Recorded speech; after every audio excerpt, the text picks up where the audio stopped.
Hi, Hello. How are thanks you? for joining. Yeah, I'm on the organizing committee, yeah.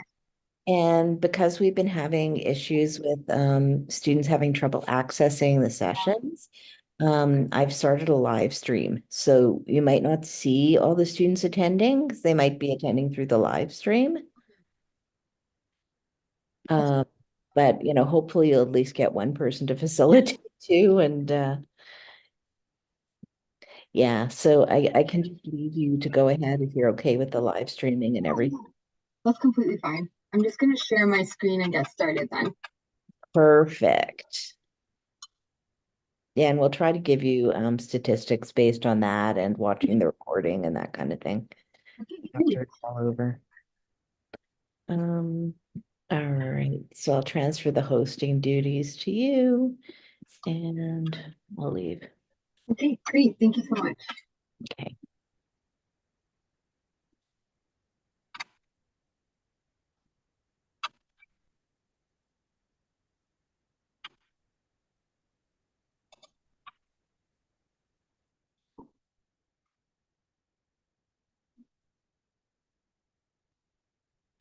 Mhm.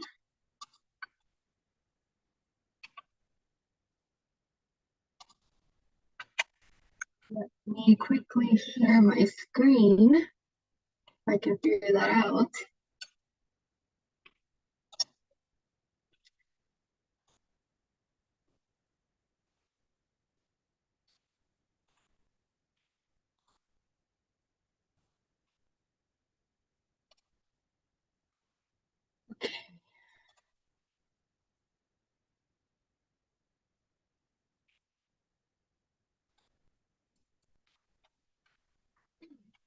Hey guys, so hello. I'm assuming there's people watching me. I don't see anyone. I know that you guys can't really chat either, but I'm just gonna get started on the workshop. Just gonna wait a couple minutes though, because it's starting at 3, and then we'll get started.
Hello, everyone.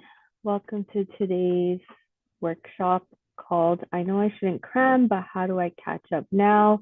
So, my name is Ramia. I am an academic development facilitator at the Student Learning Center here at Ontario Tech University.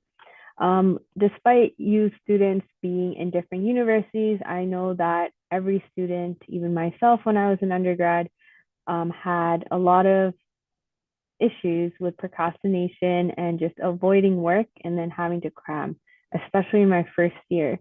So I hope this workshop can help you. And feel free to ask any questions in the chat if you are able to attend the actual workshop. If you're watching the recording or the live stream, completely fine. But yeah, here is the workshop. Hopefully you guys can hear me and see me. But we'll get started. So this is the land acknowledgement for Ontario Tech University. We're just going to take a few minutes to read this. So Ontario Tech University acknowledges the lands and people of the Mississaugas of Scugog Island First Nation.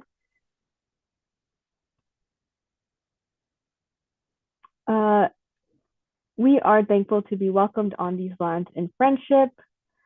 The lands we are situated on are covered under the Williams Treaties and the traditional territory of the Mississaugas, a branch of the Greater Anishinaabe Nation, including Algonquin, Ojibwe, Ottawa, and Potawatomi. These lands remain home to a number of Indigenous nations and people. We acknowledge this land out of respect for the Indigenous nations who have cared for Turtle Island, also called North America, from before the arrival of settler peoples until this day. Most importantly, we remember the history of these lands has been tainted by poor treatment and a lack of friendship with the First Nations who call them home. This history is something we are all affected by, as we are all treaty people in Canada. We all have a shared history to reflect on, and each of us is affected by this history in different ways. Our past defines our present, but if we move forward as friends and allies, then it does not have to define our future. So these are the learning outcomes for this workshop. This is a workshop that's part of the STRIDE program here at Ontario Tech, but I do think this workshop is useful for students who do tend to procrastinate and end up having to cram during exam season and also just closer to those midterm times or exam seasons when they have a lot of work and studying and catch up to do.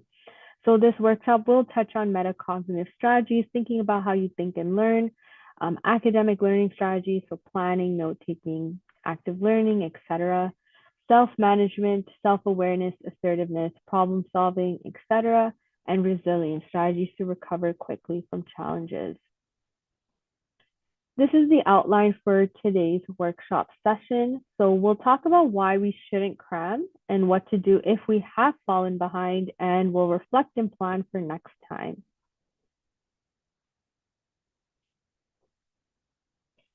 So why we shouldn't cram. So cramming is the act of studying nonstop right before an exam.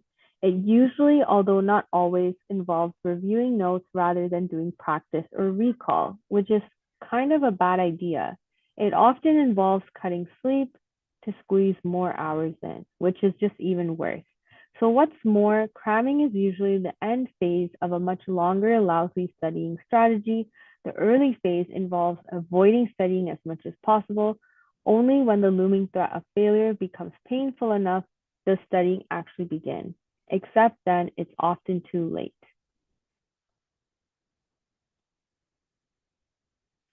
So we do have a reflection question. So typically in these workshops or sessions that we host, we ask the students to take some time to actually reflect and get to the root cause of the reason for why they've fallen behind or why they're even procrastinating or why you're in the position of cramming. I know for this session, I don't necessarily have anyone that's live with me in the session in the Zoom call, but I know I won't be able to have access to your thoughts. But I am going to give a couple minutes in this session, maybe 2 or 3 minutes, for you to think about what are some of the reasons for why you cram.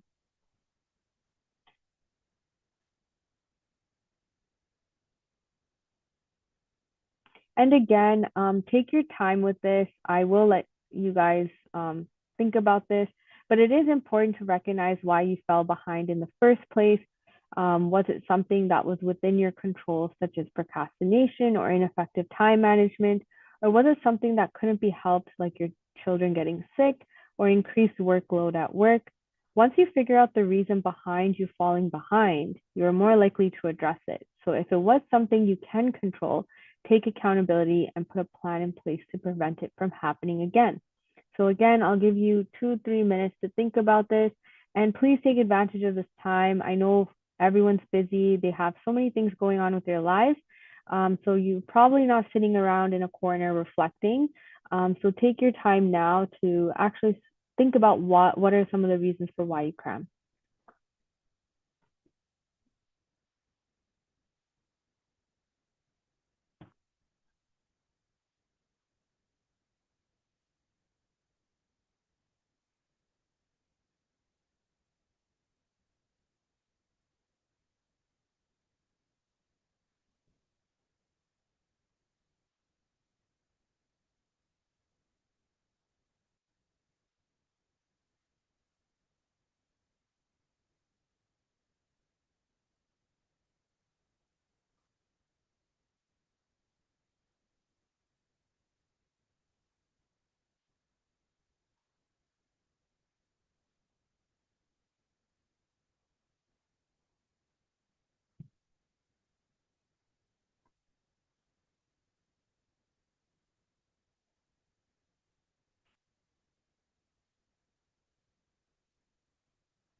So as you guys are thinking about why you may have maybe cramming or why you have crammed in the past, I do want to share my own personal experiences of cramming, just so we can fill in some space, because I know typically in these sessions we have people facilitating and participating in the sessions, but of course we don't have any right now.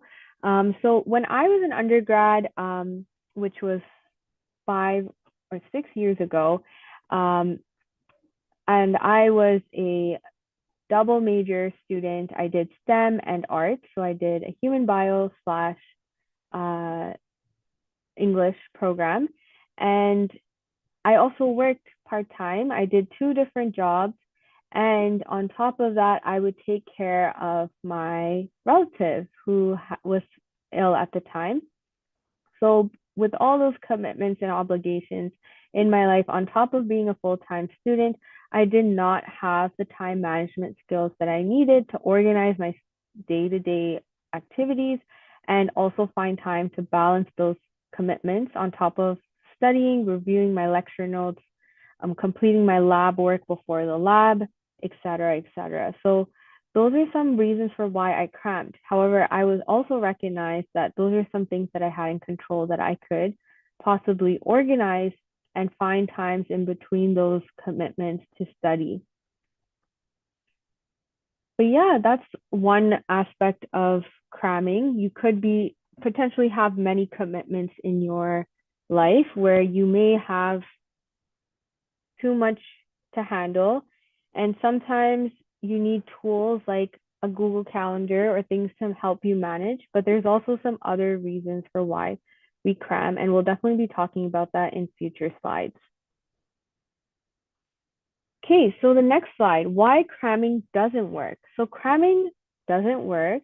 I know it may, in experience, you might think, yes, it does work. I still got a good grade. Unfortunately, it doesn't for long-term purposes. So many of us ignore this rule that cramming doesn't work, and many university students admit to cramming, which is normal. It is far easier in the moment to leave things to the last minute rather than starting to prepare for tests weeks or months ahead, but it doesn't serve us well. So to understand why cramming doesn't work, it is helpful to think about how our brains work. So spacing out our learning is far more effective than cramming all at once, yet so many of us fall into the habit of cramming. So why is this? Okay, so familiarity is not the same as remembering. So that's one of the reasons why cramming doesn't work. Studies of memory suggest that we have a worrying tendency to rely on our familiarity with study items to guide our judgments of whether we know them. The problem is that familiarity is bad at predicting whether we can recall something. So after looking at study material for 5 hours straight, it is easy to think that we have committed it to memory. After looking at it constantly for a long period of time, we start feeling more familiar with the material. The cramming has left a lingering glow of activity in our sensory and memory systems, a glow that allows our brain to swiftly tag our study notes as something that I've seen before. But being able to recognize something is not the same as being able to recall it. So different parts of the brain support different kinds of memory. So recognition is strongly affected by the ease with which information passes through the sensory areas of our brain, such as the visual cortex if you are looking at notes. Recall is supported by a network of different areas of the brain, including the frontal cortex and the temporal lobe, which coordinate to recreate a memory from the clues you give it. So just because your visual cortex is fluently processing your notes after 5 consecutive hours of you looking at them doesn't mean the rest of your brain is going to be able to reconstruct the memory of them when you really need it to, when it's usually during your exams. Studying all the topics of an exam the night before will also not help. Studying should be done throughout the term, not just the night before. Exams have a lot of topics and are taught throughout the term. Students are expected to learn the topics throughout the term, and before the exam, they only need to revise them. Teachers do not expect students to learn all the topics the night before the exam because the students will definitely not remember all the information. Students learn as the term progresses and revision is done to brush up on any topics that they aren't confident with. Cramming does not help you learn, and students only cram to remember information for a particular exam, and once the exam has finished, they forgot everything completely. Learning is done throughout the term. Students learn new topics as the term progresses, and they won't learn anything the night before an exam. So that is one reason why we don't cram. The second reason is it makes us freeze. So you often feel like you know the material because you're able to recognize it better and better each time you review it.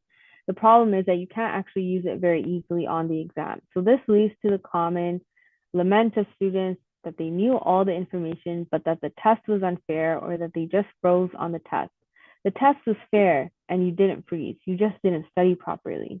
That could be one reason. Okay. The next reason is loss of sleep and increased stress. So cramming for an exam the night before is not good for the body. There is a reason people call it an all-nighter. It's because you will stay up from the night and study all the way until the morning. Students think that they can sacrifice a few hours of sleep to get that extra bit of study in. Whilst it may seem like a good idea, the students will most definitely regret it the next morning when they wake up for their 3 hour from their 3 hour sleep. So school starts early for students, and not getting enough sleep the night before will make them sluggish and not focused. What's worse is that when students get little to no sleep the night before an exam, students will definitely not perform to their best when they are running on no sleep. A student's mental health is extremely important, and students are already dealing with enough problems at school already, and they don't need any extra stress. So cramming the night before an exam will make students become more stressful, and they're worried that they may not remember all the information or finish studying all the topics. And this leads to students becoming much more stressed than they should be, which will affect their performance for the exam. So putting off studying until the last minute can stress you out, and knowing you need to learn a lot of information in order to perform your test can be overwhelming. And when you're overwhelmed, you tend to feel stressed and anxious. The more prepared you are, the less you'll have to stress. So while preparing in advance does mean a bit more work, it will pay off in the long run when you're not reduced to staying up until 3 a.m. The night before an exam, trying to memorize everything you've learned in the past year. And exams can freak you out. So when you're stressed, it's hard to remember things. So learning by taking practice tests or by talking about what you've learned with a friend or family member helps protect your memory from the negative effects of stress. This means you're more likely to remember what you've learned and get a better mark on the exam. So you'll be winning either way if you do these types of things. Okay. And next is cramming can help us scrape by, because I know I've been there myself. There's been situations where I've crammed and I've done pretty well on exams myself in undergrad, but it doesn't help us learn. So some of your courses may be separated into 2 parts, 3 parts, whatever the case is. You might need to know this type of information for your second year courses, third year courses, fourth year courses, etc. But if you cram all of this stuff right before the test, you may be able to remember it for that day or two, but then you will not remember it for your next course or for your professional life, etc. So as a result, cramming can allow to be able to pass or do well on an exam, but you won't be able to have that knowledge for and apply it for your future when it comes to taking other courses or even in your professional life. So it's really important why cramming is not really the best ideal way to do things, especially if it's content that you know for sure you're going to have to use and it's related to what you're trying to achieve and gain out of that course. Okay, on to the next slide. Hopefully I convinced you guys on why cramming doesn't work. I mean, I've given you guys a lot of reasons, a lot of explanations. But yeah, cramming is tempting, but it's something that we need to stop. And we're going to talk about that now in this slide. So why do we cram and how can we stop it? So one of the things is that we get into this habit where we dislike studying, and we tend to delay our studying, and this ends up creating a cycle of not studying or pushing it off. But then at the end of the day, you're still cramming and getting things done because you're fearing that you'll fail or you won't be graded for that assignment or you need to do better, et cetera, et cetera. Right? I mean, I've been there, so I get it. But the deeper reason students cram has a lot more to do with the emotions they attach to studying than it does to any other cognitive benefit, which is actually enjoying studying or enjoying reading your journal articles or enjoying working on those math problems, etc. But you cram because you don't enjoy doing that. So in the beginning, it's easy to procrastinate or avoid studying because the, the threat of failure is distant, right? Your exams aren't right next door. It's not happening this week, etc. But later, it gets harder and harder to ignore, so that the short-term pain of failure overwhelms your short-term dislike of studying. So in the beginning of a semester, your desire to study is lower. The exam is off in the distance. So you're not afraid of failure or as motivated to succeed. The aversion, however, is mostly constant, perhaps even a little higher if the subject is new. So aversion wins out. As time progresses, though, fear of failure increases until motivation is finally higher than aversion. So you start studying, except now it's too late. So you start studying, but because of that fear, then it's too late at that point. You have 2 or 3 weeks, or not even two, what am I saying, weeks? 2 or 3 days to study and before your exam, and thinking you might fail, you study more and more and more. And as your methods become less effective, you're not going anywhere, right?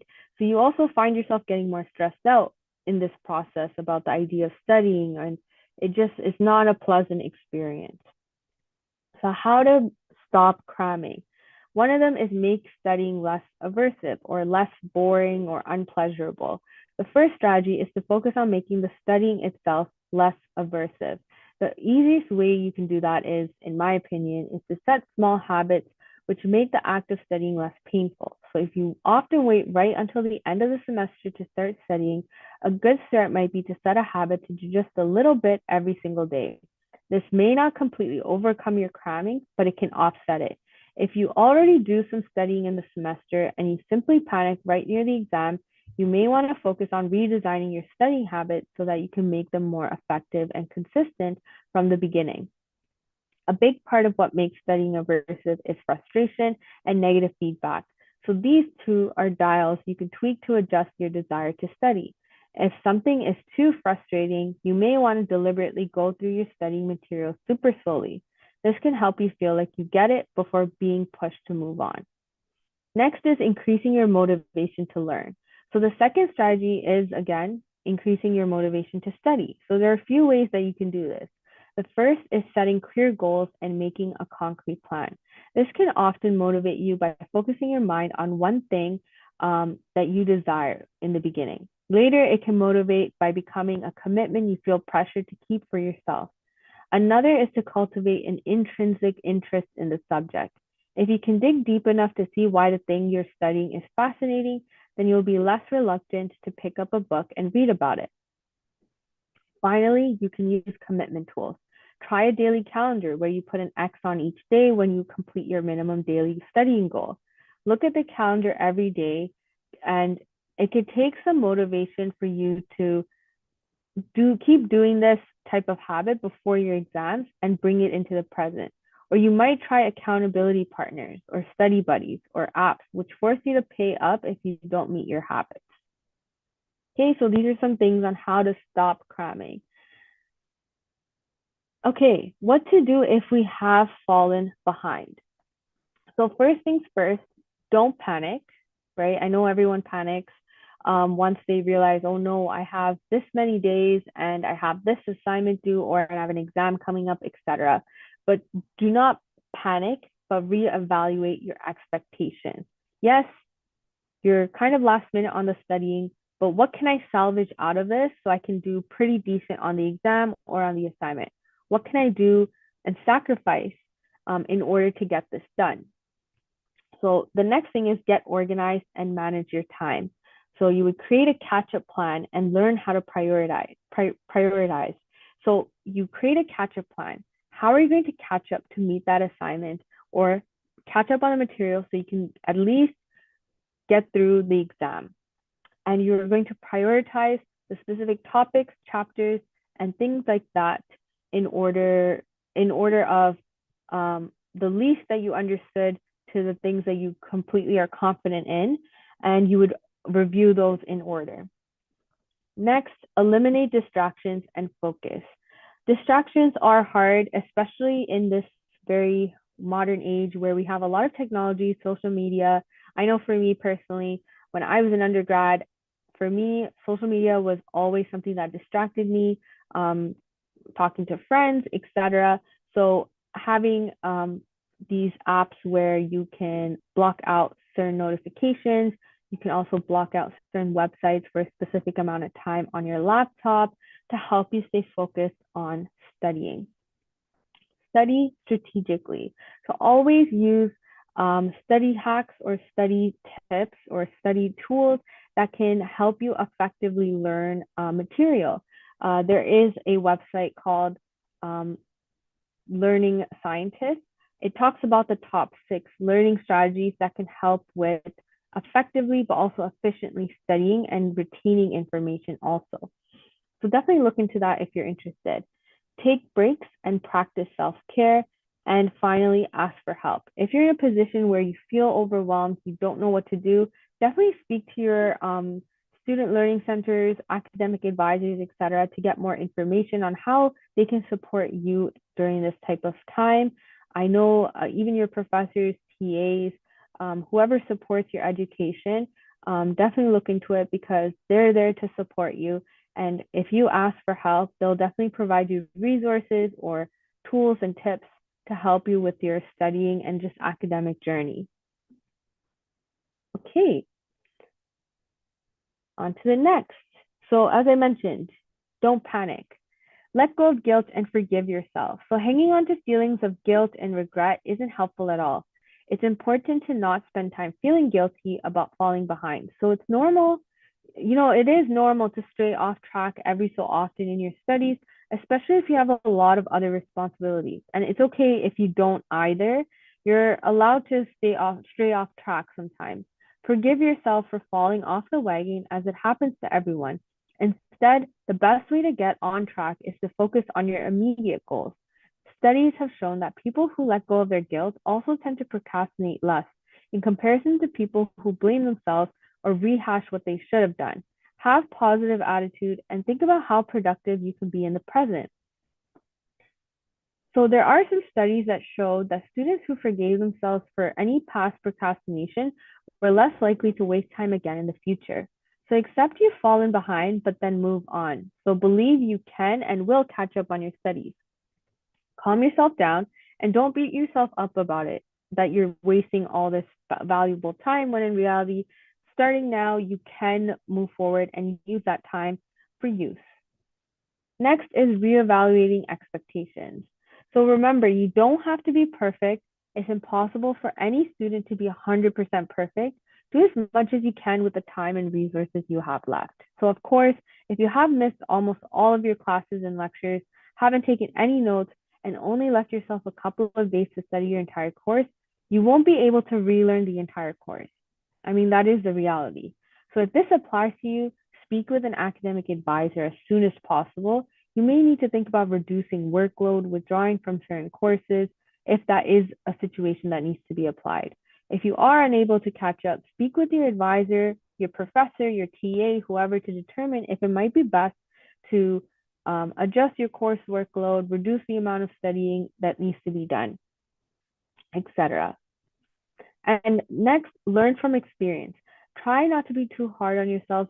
Yet again, I always keep saying this, but it is true. A lot of students, even myself when I was an undergrad, you tend to feel guilty if you didn't finish the work and you end up dealing with the mark or impact of it on your grade.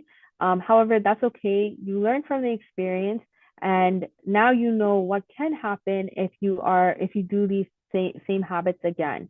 So you know for sure now that you just have to take what you've learned from this experience and moving forward, fix it, right? So take a deep breath and learn from the experience. Okay, so next we'll talk about these creating a catch-up plan. So how to actually catch up on the things you've gone behind in. And one of them is we'll be talking about creating a master schedule. The next is brain dump and making a to-do list and creating an exam study plan. Okay. So creating a master schedule. So first, get yourself organized and see what is actually due and when. So try to put these down in an actual calendar, in your digital calendar. I know here at Ontario Tech we use the Google Calendar.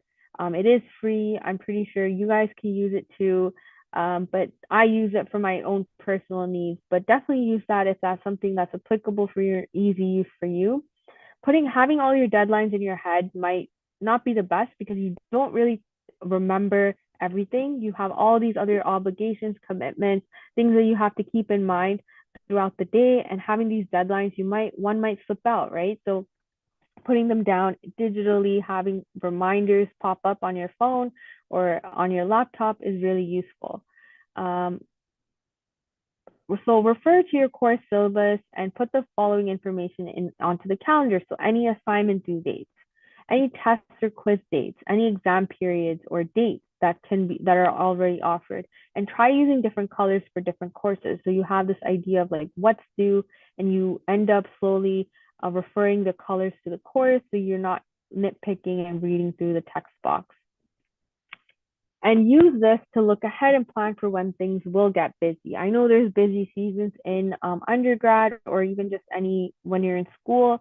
So usually midterm season, exam season, anytime there's a lot of assignments due, maybe before exam season even, tends to get really busy. So organizing your days and weeks and months accordingly can definitely help you along throughout the semester and academic year. Okay, brain dump. So brain dump is really nice. And then we're also going to talk about the to-do list.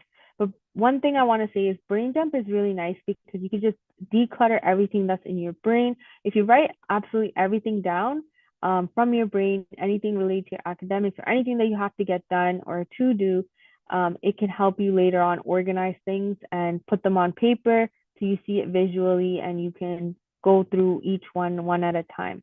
So we can't simply, as I mentioned before, we can't simply fill our brain to the brim of everything and just hold it in. That's impossible. Some things are going to leak out and you'll forget. So the first thing to do is a brain dump. Write down absolutely everything you need to do. By doing this, you will take the clutter out of your head and be able to think more clearly. This can include life admin tasks, things like doing the dishes alongside school tasks, like completing your quiz and watching your week 4 lectures. This is also your chance to get everything out of your brain and onto the paper, and this can create some room in our heads to process and organize exactly what we need to do going forward. At first, write down whatever comes to your mind in no particular order, and take a short break and come back to your list with a fresh perspective. Short break can be like 5 minutes or so. Review the list if to see if anything can be deleted or crossed out. So this will help unload your mind of all the small things that are stressing you out. Know that all of your worries are accounted for on this piece of paper and that you can look at them later. This gives you peace of mind and allows you to pay full attention to the task at hand. You don't need to finish all the things on the list immediately. In fact, it probably would be impossible to do so. So use this list to keep you focused on your goals for the next few days or next few weeks. Carry it around with you or post it on your desk. You may want to color code the list. It can be helpful to use a different color for all your courses and other colors for different categories, such as home, work, personal, errands, kids, pets, etc., and place a color signifier next to each task. Make sure everything has a label based on its specific category. Prioritize the list and estimate times to complete. And we will talk about this in just a second as well, estimating times. Next is making exam-specific to-do lists. So when it comes to midterms and final exams, there are often a lot of deadlines. So creating an exam task list and study plan will help alleviate exam anxiety and put you in control. Once you have your full task list completed and you have all of the things that you have to do written down, then you might want to create a specific to-do list just for your exams.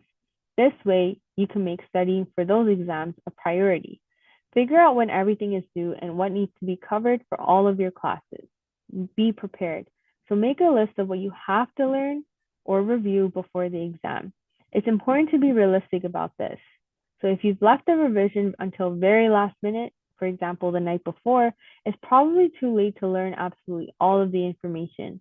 You're best to prioritize and revise the most important topics properly rather than trying to do too much and then getting yourself hyped up.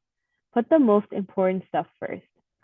Another thing I want to say is that you can also prioritize the most difficult things, the ones that you don't know for sure, the topics that you least understand. Those are things that you can prioritize first too when it comes to exam specific to-do lists. Okay, so prioritizing. So there are different things that we have to consider when we're prioritizing our studying. So we have to consider the difficulty level, the duration you will need, for example, the length of the exam, etc., exam or assignment weightings, type of exam, etc. So we have to, first of all, duration, we have to look at our to-do list and estimate how long each task will take. So if we continued off of the brain dump to-do list type of task that we talked about earlier, using that list, we can create another list, which is organizing the tasks based off their difficulty, duration, etc. Guessing how long each task will take is really important because it can help you stay on track and decide what needs to be prioritized first. Try to stick to the times you have set aside for now, especially if you're working with a short turnaround and have a lot of things still to complete. You might not get through everything, but be realistic and try to think about what would be a reasonable amount of time to spend on studying different things, considering how much time you actually have left to study. It's also a good idea to reflect after you've worked through the task. How long did the task actually take you? So you may have thought, oh, I can finish this reading and assignment in 2 hours. But in reality, you had to read the reading a couple times. So it took longer than expected to finish the assignment. So it took you about 3 hours. So write that down too. That way you'll be able to estimate more clearly next time. Also considering difficulty level. After you have determined what is going to be the most challenging, it can be a good idea to complete the most difficult task first. Especially if we are working in a short span of time, pick a scary task you've been trying to ignore and complete it. Get it out of the way so it doesn't worry or distract you from completing your other studies. I always say this to my students as well, but always start with the most difficult task. It might be the one that you have to finish, and it might take the longest because it's difficult, right? But once you get that done, all the other tasks will be easy and you'll go through those in a breeze. And once you're done, you're pretty much happy. You're done. You've reviewed everything. Everything's good to go. You even tackle the difficult one. You won't feel unmotivated or even lack energy to do other things now. The other thing to consider is exam or assignment weighting. So consider if your panic is necessary. How heavily is your assignment weighted? If it's worth 5 to 10% of the mark and other assignments are worth 30 to 40%, then a lower grade on a smaller assignment may not be as catastrophic as you think. If you have left everything to the last minute, put the tasks that carry the most weight first. The smaller tasks that weigh less are likely to be okay with less time and effort put into them. Once you have finished the bigger tasks, you will start feeling more confident and the smaller tasks are likely to seem easier. Though next time, plan ahead. That way you can clear out some of the smaller tasks so that they don't pile up alongside the bigger tasks. So again, another thing is the duration of and length of the exam. So, and we have to also keep in mind the type of exam, whether it's cumulative or not. So if one exam only covers 4 weeks of material while another is cumulative, which covers 12 weeks, you may want to prioritize the more difficult task of studying for the cumulative exam first, since that will be the most time-consuming endeavor. So some students feel more confident with multiple choice exams, others feel better with short answer. So determine the type of exam and see if that matches with your preference. Obviously, don't get overly confident just because of the type of exam. You'll still need to know the material to do well. Okay, creating a prioritization system for your task list. So there is something called the urgency and importance matrix, and it's created by the Eisenhower. It's also called the Eisenhower Tower, etc. But important activities have an outcome that leads to us achieving our goals. Urgent activities demand immediate attention, and they are often the ones we concentrate on, and they demand attention because the consequences of not dealing with them are immediate. A good rule of thumb, tasks that are both important and urgent should be prioritized first, and after that, make a decision. Usually, it's a good idea to first prioritize important but not urgent tasks, then focus on not important but urgent. Sometimes, though, we need to get the urgent tasks out of the way before we can move on to the important ones. Finally, move on to things that are not important and not urgent. Remember, there are two distinct types of urgent and important activities, ones that you could not have foreseen and others that you've left until the last minute. You can eliminate last minute urgencies by planning ahead and avoiding procrastination next time. If you have a lot of urgent and important activities, identify which of these could have foreseen and think about how you could schedule similar activities ahead of time so they don't become urgent. We also have something called the ABCDE method, labeling tasks with these letters. So A is considered most important, B is considered only have minor consequences, C is have no consequences, D is for delegate, and E is for eliminate. So just to touch on each letter and what it means, A, as I mentioned, is most important, and it's usually the tasks that are serious and have consequences if you fail to do it. These are typically the frogs of your life, the ones that you have to eat, the frogs that you have to eat. If you don't know what eat that frog is, we'll definitely talk about that, but it's the frog that you have to eat in the day, the thing that you don't want to do but have to get done in order for you to not deal with consequences. Those are considered A. B is things that you should do but only have mild consequences. C is tasks that have no consequences at all, whether you do it or not. So you don't have to do it and you don't have to not do it either. Delegate is for D. So D basically means any activity or task that you can hand off to someone else. This is great for whenever you have group assignments or group work and you know that you have a lot going on your plate. If there's anyone that can take on the role of supporting you in part of this group work, that's great. This is something that is very hesitant amongst university students in general. Not a lot of students are open to asking, but it is, if you feel the need, definitely open and ask and share how you are in need of support and to delegate some tasks. E is eliminate, things that you don't need to do altogether and can be deleted out of the list. And it's not something that is important at all. It's pretty much irrelevant. So that's another method of prioritizing. Okay, on to the next. So we have here an example of a task list. So this is a nice way to organize how to study and prioritizing your studying, especially if you are behind. So if we look here, this student has put in their course information, which is criminal justice, and they don't have their exam date yet, but they know exactly what their exam is going to be on. Probably their professor had mentioned, oh, it's actually on the latter half of this term. You don't need to know everything. It's not cumulative. So it's from chapter 7 all the way to 13. They've also put in how long it'll potentially take them, and in total, how long it'll probably take them altogether, 20 hours. Here as well, we have intro to psych, and the chapters are listed. In this case, this one's cumulative, and how long it's going to take, 25 hours. This is great because it kind of lists down what you need to get done, what you need to study. And another thing is this can also help create your study plan, which we'll be talking about next. So study plan, creating a study exam plan or study plan is really nice. It kind of gives you a way to help you know what you need to study, when you can study all of these things in order to be prepared for your exams, whether it's midterms or finals. It also tracks your commitments and other things that you also have to do along the day. So you're not spending your time cramming 5 hours of studying when in reality you have other things going on as well.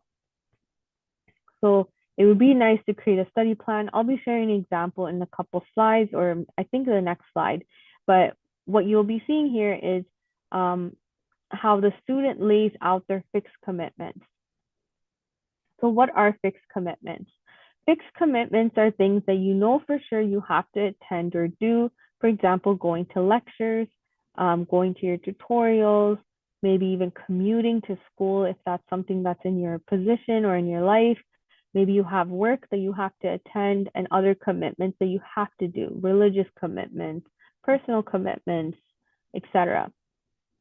So those are fixed commitments. Those are the things that you would lay out in your schedule first. Then once you've put all of those in your schedule, and this is great because this is why it's nice to put it in a Google Calendar, because once you put it in there, you notice all these big gaps in between your commitments. That's basically your potential study time. Anything that's a free space, you know for sure you don't have an obligation or commitment to do. That's potential study time that you can take to review, study, and complete assignments. So take advantage of taking breaks in these study sessions now that you know when you're going to study. So you're not feeling burnt out or you lose energy by the end, because of course, maybe when you go home or maybe after the next class in your schedule, you may have another study session and you need to be energized and focused for that as well. So finding time in between all of your commitments is really important, and putting it out on paper or on a digital calendar it suits best. And I'm going to share an example here of what that would look like. So this is a weekly social science and humanities exam study plan. So it looks chaotic. I can completely understand why it does.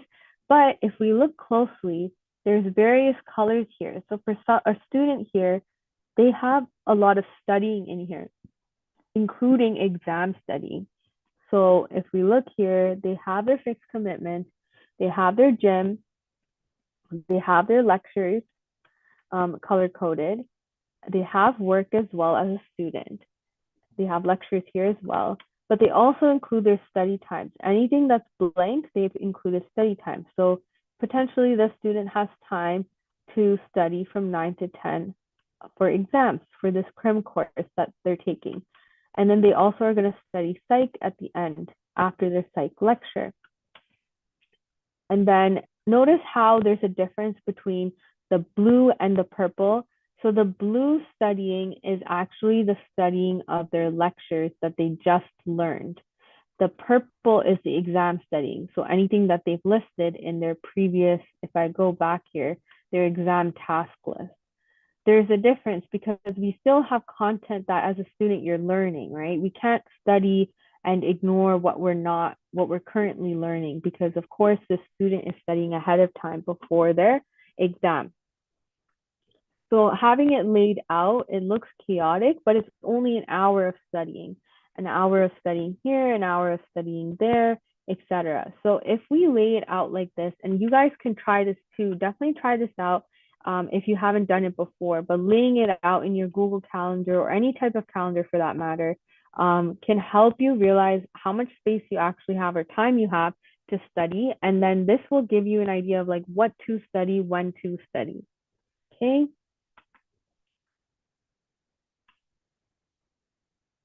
Okay, we're going to move on to the next slide.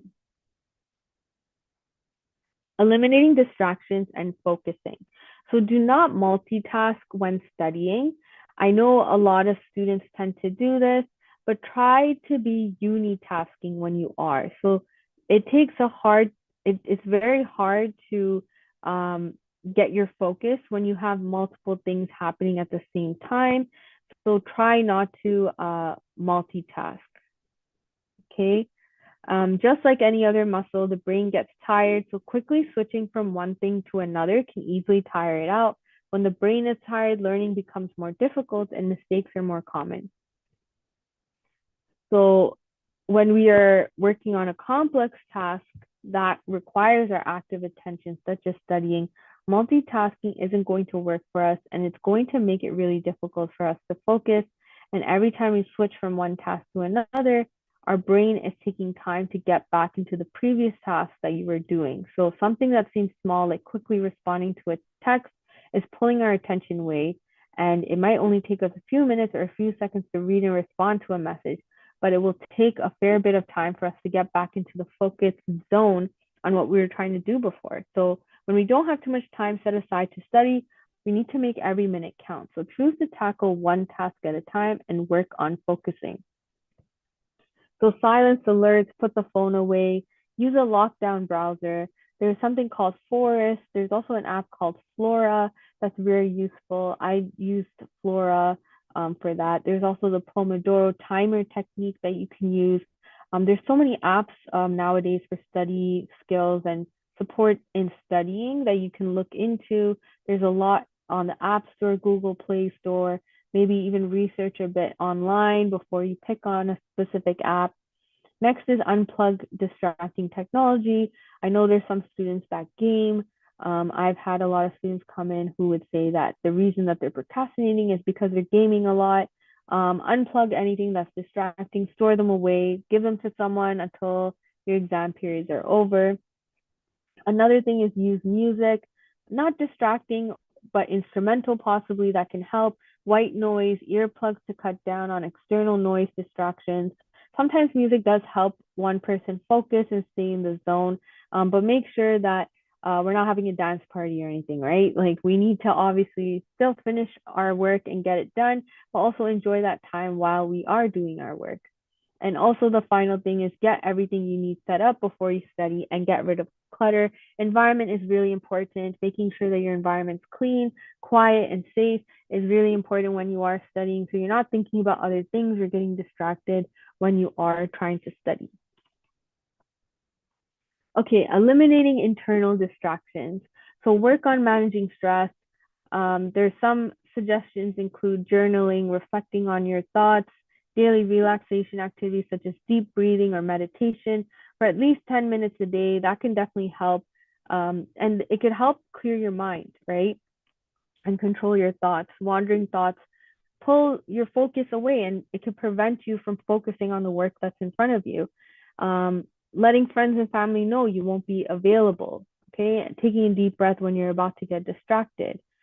Another way is to find a study buddy or make sure that you guys have the same goals at least, even if you guys aren't in the same program or university even. Sitting together and getting things done can also possibly help. Taking breaks. You might find that studying in shorter bursts, like the 25-minute blocks that I talked about for the Pomodoro technique, can help you. And you might find that you prefer studying for roughly an hour before taking a break, even. It depends on the person, how long you are able to study. But whatever you end up doing, try not to study for longer than an hour at a time without taking a break. So if you do take an hour break, not an hour break, sorry, an hour of studying, definitely take a 15-minute break after and then move on. And during this 15-minute break, you can walk around, drink some water. It'll help you re-energize and get started again. You can get a lot accomplished in a short period of time if you truly focus. So working efficiently and without distractions means work is done more quickly and we have more time to ourselves later to do other things we enjoy, right? So if we finish our work, we can always get the rewards at the end. Okay, next is studying strategically. So we do talk, I did kind of talk about the learning scientists earlier. And there's some links down below, but you can definitely look it up. It's right here, learning scientists. So use your course outline to choose what to study, identify what you already know. If there is still time, space out your study time and switch between ideas when you study. So study in short but intense bursts. Use active study strategies to make sure you understand and apply key concepts. Explain and describe ideas with many details and use specific examples to help understand abstract ideas. Relatedly, use concept maps to think about links between ideas. Consider the relationship between words and visuals and reorganize your notes and focus on summaries. Practice recalling, retrieval, take practice tests and create your own quizzes and become a teacher of your own subject. The other thing is practicing self-care. So during your breaks that I talked about, you can take breaks by walking away from your study space. A short walk can be very helpful. Eat regular meals and snacks. Staying hydrated definitely re-energizes. It helps. Sleep well, take deep breaths, give yourself reasonable rewards for your efforts, and keep your perspective. Again, let go of any guilt. Give yourself some slack. You know you're going to. Definitely do well, just as long as you're not stressing out and thinking about it, right?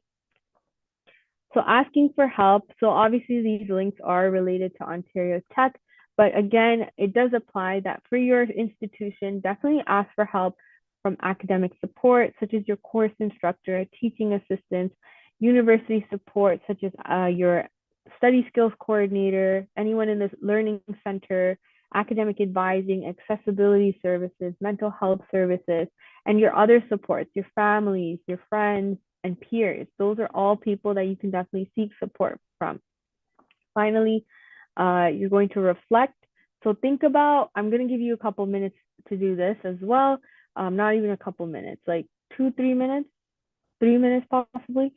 Think about what you can do to increase your motivation to study now that you've kind of got some grasp of the idea of actually being motivated to study. What can you do? Maybe changing your space, changing your purpose or perspective on your course while you're studying it.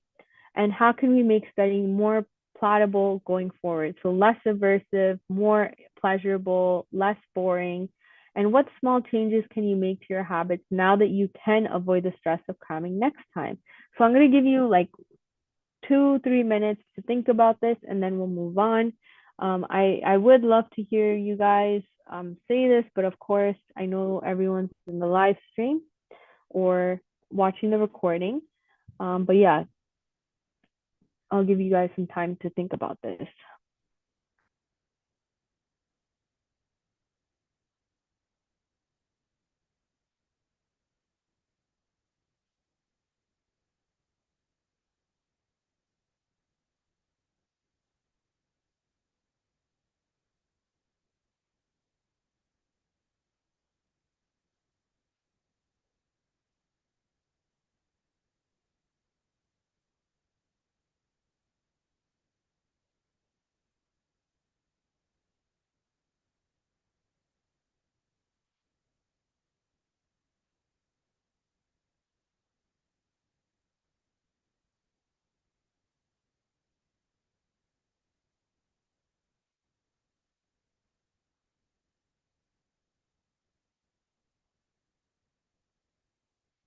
Okay, great. We're going to move on to the next slide. So creating a new action plan for next time. So make sure you create, so I know that we have been in we're in a position where obviously you're not in the same institution as us, but this can definitely apply to you. Creating a study plan. So I know you're in a position of cramming now and maybe it's too late, but now you have these tips. But moving forward, create that study plan so you're not studying last minute, but you're studying throughout the semester. Prioritize note taking, keep up with readings, and set clear goals. These are some ways to help you. So again, note taking during lecture and even after lectures, reviewing those notes, keeping up with the readings, how to catch up on readings, try to skim through, maybe speak to your professors and TAs about which readings should I prioritize, setting clear goals. What is my intention of doing the study session? Why am I in this course, etc. Maybe it is a requirement course, but what can I gain out of this course that will help me? How can I achieve that? Right? Those are some things to think about. Again, this is another studying tool that you can use. 2 rules of thumb. For every 1 hour spent in class, you should spend 1 to 3 hours outside of class studying. And rule 2 is review materials frequently, especially within the first 24 hours of learning them, not right after the lecture though. And reviewing in smaller chunks throughout the week is also a good idea. That's considered space practice. So these are some of those rules that can help you with your study planning when you create your schedules. Yes, you have a 3 hour lecture, so that means you would have to do at least 3 hours of studying. You may not use all 3 hours every week, but you know that you have those 3 hours allotted.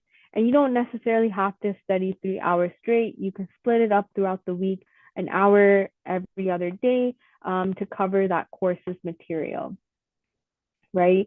This way, you're able to retain the information and recall it even, and there's less cramming happening during exam seasons, whether it's during midterms or even final exams. But yeah, this is everything for this workshop on I know I shouldn't cram, but what can I do now? Workshop session. Hopefully you guys got some tips and tricks from avoiding cramming, but also if you are in that position now, what you can do, and moving forward, what you should do so you're not in that position again. Hopefully you enjoy this workshop. Thank you for attending, and I'll see you next year. Bye.